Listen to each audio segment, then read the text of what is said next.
estamos bom, voltamos para fazer uma revisão, para daqui a pouco fazermos as atividades, né? Com certeza, você tem que ficar bem atento agora, tá? Para anotar, observar direitinho o que vai ser enfatizado nessa revisão. Vambora? Dá uma olhada na tela.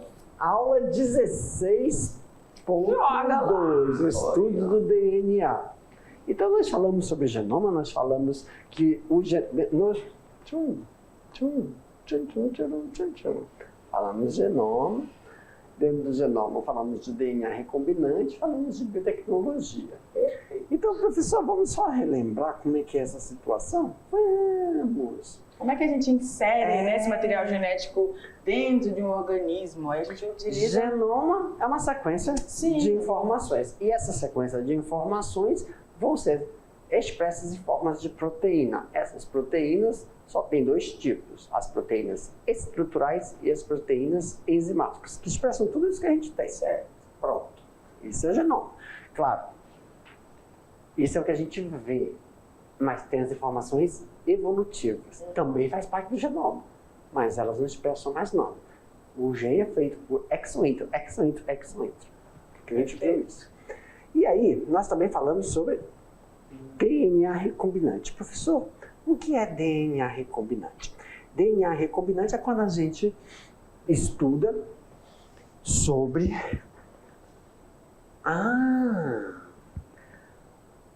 ali nós temos um nematóide, bactérias, uma mosca, na grande maioria drosófila. Nós temos os mamíferos, camundongos e um coelhinho. E a gente observa que foi acoplado a um material de uma determinada proteína do indivíduo uma outra proteína exógena, que quando você joga uma luz em cima, ela faz brilhar, como você expressa. Então, quando você bota nessa luz, essa luz brilha. Ou quando você bota o animal no escuro, o olho dele brilha. O nome é uma luciferina. As luciferinas que são, na grande maioria, as proteínas que estão no olho dos gatos, do vagalume. É natural que essa informação você pega de algum lugar e botou aí em animais que não brilham na noite. E aí a gente começa a fazer testes genéticos, não deixa aquilo expressar. Então, se ele não brilhar, você onde que está. Quem que produz? Isso também nos auxilia muito a entender o desenvolvimento desses animais e transpor isso para os humanos. Então, a técnica do DNA recombinante ou transgenia, que hoje a gente tem que colocar um triângulo para falar que são inseridos, identificado, surge daí. Isso auxilia, por exemplo, hoje tem como você fazer as proteínas recombinantes, é totalmente sintética. Você produz uma proteína, só que tem que verificar qual é o potencial dessa proteína sintética, que é idêntica à proteína normal. É a homologia. Ela causar uma resposta imunológica específica. O que mais nós vimos, professor? As formas dentro da biotecnologia, como exemplo, como é que a gente vê alguns exemplos de vetores virais? Nós vimos aí os vetores virais, né, que infectam a célula com técnica da engenharia genética para somar. Tem material genético, o vírus de DNA, que é formado por capsídeo, um vírus que além de ter o capsídeo tem uma membrana externa, então a gente chama ele de retravírus, esse possui DNA, ok? Nós temos o adenovírus, que são capazes de integrar, então ele acopla o material genético dele na célula hospedeira. Então significa que o HPV é um desse tipo, ele adere, o outro não. O outro só chega até o citoplasma, faz a transcriptase reversa, utiliza a maquinaria da célula todinha para fazer seus virions. Esse espertinho, o adenovírus, ele acopla o material genético e quando você se divide, você está multiplicando ele. Aí depois ele pega, aí depende da pessoa, e utiliza a maquinaria daquela célula para fazer os vírus dele para ele ir embora. Que aí, quando você está com a verruga, o condiloma, o vírus não está mais lá. Aquele foi um efeito que ele deixou e foi embora. Você não consegue detectar mais ele ali. Aí depende. Se você tiver um potencial oncogênico, você tem câncer genético. Agora, se o vírus for altamente oncogênico, tem vírus que é, tem vírus que não é, para HPV. Quando ele vai embora, ele causa câncer em você. Aí tem que ver essa diferença. Eles podem transportar genes de grandes dimensões, quer dizer, quando, olha que coisa extraordinária. Eu só me acoplei em você, você se dividiu e você produziu, então tem vários Jeffersons. Uma hora eu saio daquela minha latência, dormência e começo a produzir meu material, mas quando eu faço isso, eu pego um pedaço da tua informação genética e levo para os meus genes. Aí a gente não sabe que informação genética que ele está levando sua. Na grande maioria é uma informação genética que possibilita eu entrar em outros igual a você e não deixar expressar algo que sinalize que eu estou ali. Igual a mim também, né? A capacidade do bacana. E tem os lentivírus, né? Que são, na grande maioria, ataca o sistema neurológico. Doença da vaca louca.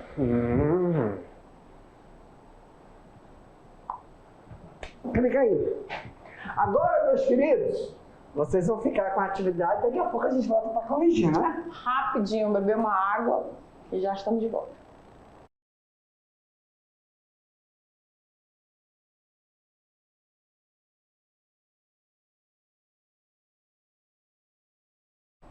Olha aí, foi rápido, não foi? Não, nem temos de piscar, piscou? Gente, eu estava pensando aqui, quando a gente finalizou a nossa revisão da vaca louca. Vai falar uma coisa aqui que é muito 10. Tem algumas doenças neurológicas que não são genéticas. É causada por agentes episódicos. Fica a dica. Tem que tomar cuidado com tudo que a gente ingere ou entra em contato, seja por... Né? Enfim. Vamos corrigir. Galera, as vamos lá. atividades? Olha lá no quadro. Olha na tela. Questão número 1. Presta atenção. A gente vai complementar esse texto. Eu posso ler? Eu acho que pode. Os parará, portanto, são sequências especiais de centenas ou até milhares de pares de base do tipo adenina, timina ou citosina, guanina, que oferecem as informações básicas para a produção de todas as parará. Para só em todas aí, professor. Eu acho que os meninos já conseguem, com essa dica aí, ó, pares de base do tipo AT ou CG, ou seja, uma purina com uma pirimídica, né? A adenina e a timina. Ou a citosina, que é uma pirimídica, junto com a outra purina, que é a guanina. Então, quem é que tem essas informações, essas bases nitrogenadas? Quem é? A gente sabe que existe um núcleo, dentro do núcleo existe material genético, DNA. Dentro desse DNA ele é composto por vários genes. Esses genes, né, o material genético é formado por nucleotídeos. E uma das estruturas do nucleotídeo é justamente isso daí. Então a gente está falando de quem? De quem? Tem as alternativas, vamos ver. Vamos lá. Vamos lá. Então, continua lendo então, professor. Aí elas vão oferecer informações básicas para a produção de todas as... De tudo que o corpo precisa, né? Então, o que ele está falando aí? De informações que estão no DNA? Os genes. Aí está falando que elas vão ser responsáveis pela produção de uma substância que é de uma molécula que a gente precisa produzir. As nossas... né? E... continuando ali. O parará é a técnica utilizada para determinar em que ordem as bases, que são essas letras, contidas no DNA, se encontram. A sequência que preenche corretamente o espaço acima é, vamos lá, carboidrato, vitamina, cariótipo, genes, proteínas, sequenciamento do genoma, vetor celular, adiposa transgênico, plasmídio, glicoproteína, DNA recombinante, ou gene, proteínas e testes de paternidade. Então, pessoal, quem contém ADN de vírus? Os genes. Então, tem duas alternativas, ou é a B ou é a E. Depois, a gente fala que oferece informações básicas para a produção da, quer dizer, o gene, proteína. Ainda está a B e a E. O que vai definir é o último ali. Sequenciamento do genoma ou teste de paternidade. Ou é a técnica usada para determinar a ordem. Então, não é o teste de paternidade, é o sequenciamento. Então, é a alternativa B. Foi de muito bom. Questão número 2. São vírus que também integram seu DNA ao cromossomo da célula hospedeira. A gente tem lá os que vão integrar e os que não integram, mas transportam uma grande quantidade, né, introduz lá na célula. Mas não tem muita expressividade, mas vamos lá. Porém, com a desvantagem de não serem capazes de transportar genes de grandes dimensões, apesar de serem inofensivas para a natureza em relação a outros vetores virais. O texto descreve a ação do vetor viral denominado, aí vamos às alternativas: A, lentivírus; B, adenovírus; C, plasmídio; D, retrovírus; e E, adenoassociados. De que nós estamos falando, gente? Olha lá. Quando a gente fala de vetores, a gente tem que ver como é que esse vírus, que a gente tem vários, né? Os capsulados, os sem cápsulas, ok? E aqui, ó, nas alternativas, a gente tem aqui na letra C, plasmídio. O plasmídio é aquela estrutura ali que está presente nos organismos bacterianos. Então, a gente está falando de vírus, já descarta aí essa letra C. Aí a gente tem os lentivírus, os adenovírus, os retro e os adenos associados. A gente sabe que os adenovírus são aqueles que não se acoplam esse material genético, mas transportam. E aqui está falando dos que transportam, integram esse material genético. Então, a gente tem ali os chamados retrovírus, né? Adeno-associados. Ah, tá.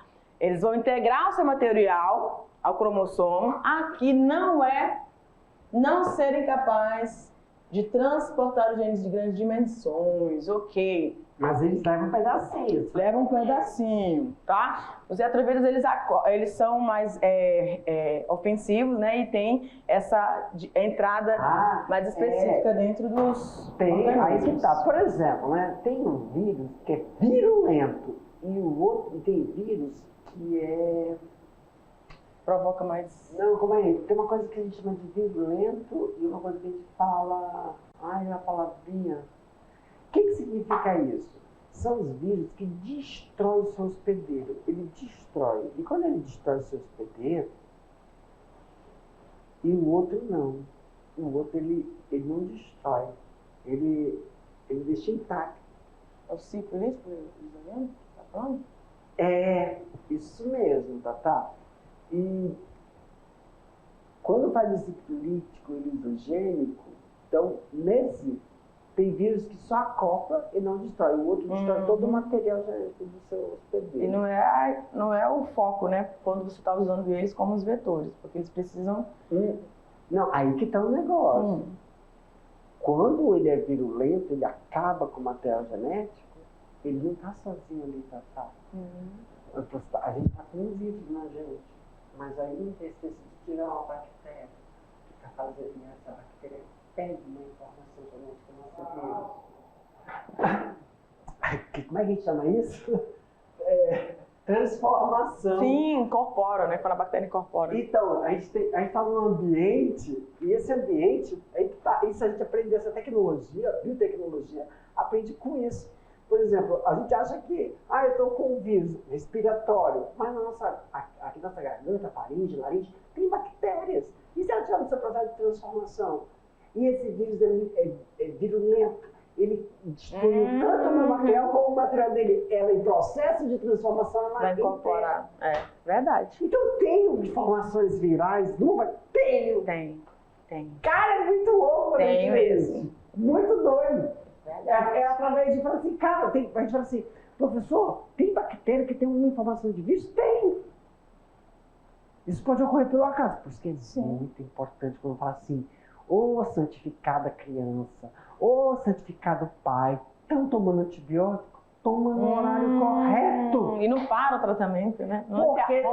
Porque ao mesmo tempo que está tomando antibiótico, tu acha que ela não sabe? Caramba, esse lugar tá cheio de antibiótico. Se multiplica e tenta escapar. Porque é uma forma de você, quando você está se multiplicando, uma forma de você driblar aqui, porque ela não tem material. O antibiótico, ela não tem informação, porque as bactérias são indutivas. Então, ela produz uma enzima para neutralizar aquele componente químico que está matando ela. E aí, esse componente químico vai silenciando as enzimas que ela usa para isso, para ela se reproduzir. Como é que eu mato um vírus, Tatá? Silencia a enzima retroviral. Não silencia vírus, o DNA. É a enzima para ele se multiplicar. E nesse momento, se ela estiver se multiplicando, quanto mais antibiótico eu tomo, eu estimulo ela a tentar escapar também. Ela é uma forma de... Endossoma. Endossoma é uma forma que a proteína que a bactéria tem de desidratar. Tá, já... Não, senão eu vou... Vai. Vamos para a nossa questão. Eita, pronto. Da evolução, vai pirar, porque a gente ainda é tão ridículo, ser humano. Acho que está sozinho. Assim, a gente está sozinho, a gente é o máximo, nossa, não tá, galera. Nós vemos como uma função. Todos nós. O vírus, ele não está sozinho ali. Quando está fazendo tratamento para a bactéria, tu tem que ficar atento, porque pode ter um vírus respiratório ali e transferir uma informação. Não tem como, né? A gente... tá entendendo? É tudo que interações. Não tem na parte de ecologia as interações específicas, que a gente fala do... Como é que é as interações? Competição. Menino do céu! E aí, nessa competição, tá tudo genético, tá todo processo reprodutivo. Vamos ver quem tá na verdade. Tazinha! A bactéria fala feia! A bactéria fala o vírus. Vamos ver quem sobrevive. Aí, ó, dá start! Aí o start da competição. Aí o vírus ali no vírus. Isso, eu sou besta, eu vou me acoplar e ficar quieto. Se divida aí, resgate sua energia e eu ficar aqui só. É aquele aprendizagem. Quem é mais esperto? É o medroso ou o corajoso? Que a mamãe fala pro filhinho, meu filho, seja medroso, venha pra casa e tá vivo. O corajoso só bater no peito e vai pra casa. Aí esse exemplo é do meu vírus. Eu vou ficar aqui escondidinho. Mas não tem vocês. Porque tá entendendo? Gente, eu vou gente, eu vou pirar. Evolutivamente tem que. Cada um busca o seu. Cada um defende o seu. Próxima geração, hein? Cada um defende o seu. Nessa! Gente, vou fazer uma blusa. Vai lá. Gente, a resposta 3, você já sabe a resposta que ela já tá aí, né? Devemos introduzir no material genético DNA de um hospedeiro para que ocorra a transmissão dos genes em RNA mensageiro e a tradução da proteína. Eu tô rápido que não consegui acompanhar a tua leitura. Ok. Eu tô viajando. Então, no estudo desse gene, eu utilizo, então, a técnica do DNA recombinante, ou transgenia, introduzindo esse material genético ali num hospedeiro, tá? Aí eu tenho que ver qual é o hospedeiro que eu vou estar utilizando, qual é o meu objetivo ali. E aí eu vou esperar que esse processo, né, de transcrição ocorra para o processo que eu quero, enfim, é a proteína, tá? Vamos lá, a questão 4 diz o seguinte: os procedimentos de transferência do gene para dentro das células hospedeiras têm o mesmo objetivo, assim que devidamente inserido tem que resistir bastante tempo dentro dessas células. Por isso, quase todas as técnicas atuais para essa transferência de material implicam no uso de vetores virais. Vetores que possuem a habilidade de integrar o seu DNA dentro dos cromossomos da célula infectada, permitindo que o gene inserido no genoma no genoma das células hospedeiras sejam transmitidos a todas as células filhas infectadas. Estes vetores são denominados de letivírus, adenovírus, retrovírus, plasmídio ou adenoassociados. Pelo amor de Deus, gente. Estamos falando do bendito retrovírus. Vamos para a nossa última questão. O milho transgênico é produzido a partir da manipulação do milho original, com uma transferência para este de um gene de interesse retirado de outro organismo da espécie diferente. A característica de interesse será manifestada em decorrência da transcrição do RNA transportador a partir do gene transferido, da síntese de carboidrato a partir da ativação do DNA do milho original, da expressão da proteína sintetizada a partir do DNA não hibridizado, da tradução do RNA mensageiro sintetizado a partir do DNA recombinante, em decorrência ou incremento do DNA a partir da duplicação do DNA. A gente, obviamente, está falando do processo de tradução, né, desse RNA mensageiro, que vai ser sintetizado a partir de quê? Do DNA. Porque a gente, primeiro, antes da tradução, a gente tem que ter a transcrição. Isso é feito a partir do DNA. Perfeito, gente? Letra D, vem pra cá, Prof. Jeff. E aqui a gente finaliza mais uma aula. E, professor, a gente vai agora, né, finalizando com essa aula aqui, a nossa unidade 1, e a gente vem agora para a nossa revisão geral. Joia.